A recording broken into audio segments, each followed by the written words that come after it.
Presiden warisan dakwa bajet peruntukan 2026 adalah gula-gula untuk pilihan raya. Yalah, maklumlah, pilihan raya Sabah tak lama lagi. Tapi hakikatnya Sabah dan Sarawak mendapat peruntukan yang tinggi bermula daripada 2022 umpamanya sehingga sekarang memang tinggi kedua-dua negeri. Dan memang Datuk Seri Anwar memperincikan umpamanya apa Sabah dapat 2026. Tapi dalam ucapan belanjawan, Datuk Seri Anwar tak lupa juga secara terperinci negeri-negeri lain di Semenanjung juga apa yang mereka dapat.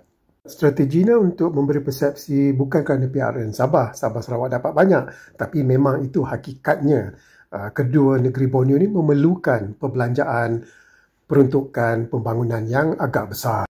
Sudut pandangnya agak berbeza, bergantung pada kita. Macam Budi 95, kita nak katakan harga minyak tu RM2.6 ataupun RM2.05, bergantung kepada kita bagaimana kita nak memandangnya. Sama juga bila Datuk Seri Anwar mengatakan gaji hakim naik 30%, dalam masa yang sama gaji menteri jemaah menteri dipotong 20%. Strateginya lah untuk mengimbangkan yang positif, yang negatif. Sama juga bila Sabah Sarawak ditekankan, negeri lain juga dikatakan, diperincikan apakah peruntukan yang diperolehi. Hakikatnya rakyat nak tengok subsidi dah kurang, apa yang mereka dapat, dan itu strateginya pembentangan bajet Jumaat lepas. Tapi paling menarik bila ahli parlimen Bacok mengatakan belanjawan itu adalah tempang, tak cukup berani.